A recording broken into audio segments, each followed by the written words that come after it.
Welcome everyone. Let's dive into the world of aviation and wildlife. We will look at how birds and planes sometimes cross paths.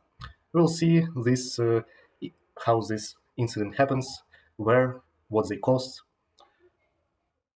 Our story takes us from understanding from locations and count of strikes over the year to analysis of birds, the culprits of the strikes.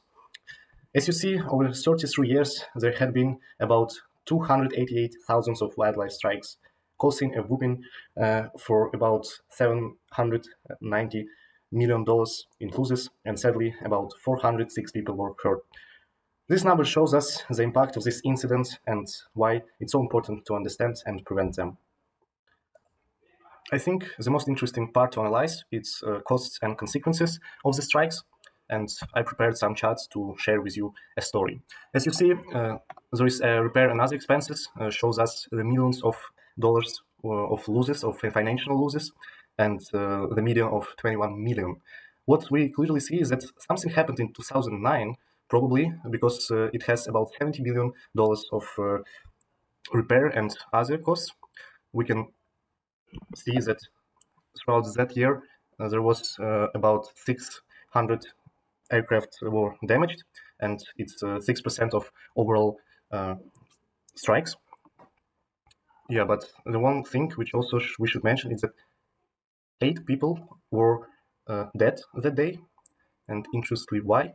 I analyzed the situation, and in the browser, I found one interesting article, and it said that bird strike caused fatal 2009 helicopter crash.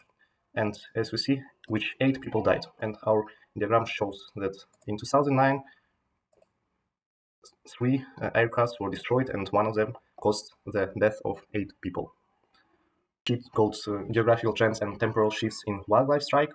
Let's start from analyzing the pivot table. It shows us a tendency over decades and some other statistic. As you see, it's clearly visible that there is more strikes occurred over 30 years, and it can be proven if you see the line chart. It's about 7 times increased since 1990.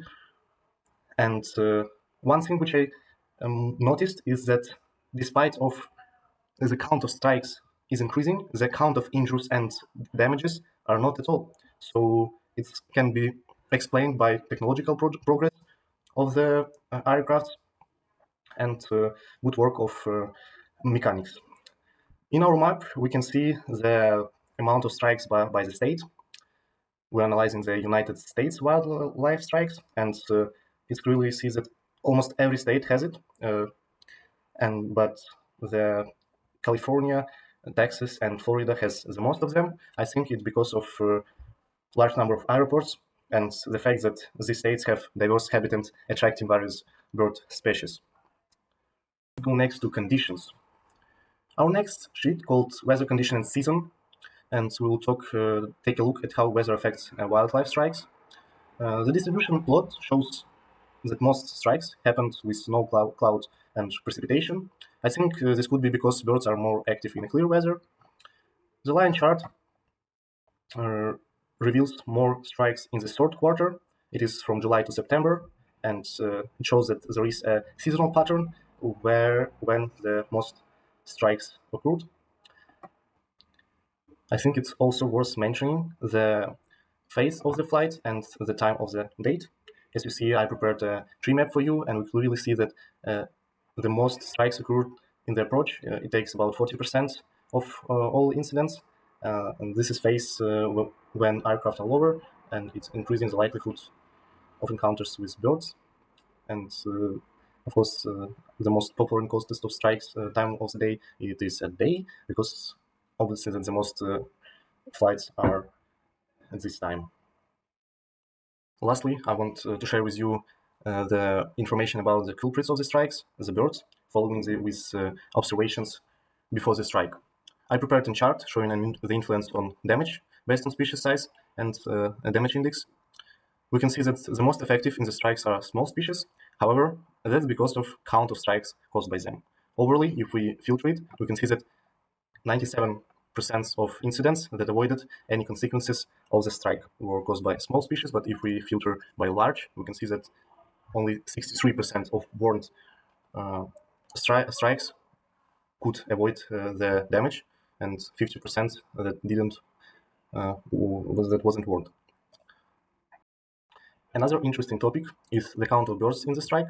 In the most cases, aircrafts are struck by only one bird, which gives less damage rate by attack, but bigger in total. Interesting thing is when a plane being struck by more than 100 birds, the possibility for aircraft being damaged is about only 30%, which is quite low, in my opinion. Wrapping up our exploration, we've discovered that smaller birds species are often play a big role in wildlife strikes. Over time, there's been increase in such incidents, but helpfully and luckily, the advancement in flight technology have helped reduce the damage of these attacks. And we also noted that more strikes occurs during the clear weather in certain periods, such as July to September. This analysis underscores the ongoing needs of vigilant wildlife management and proactive steps in aviation safety. Thank you for your attention.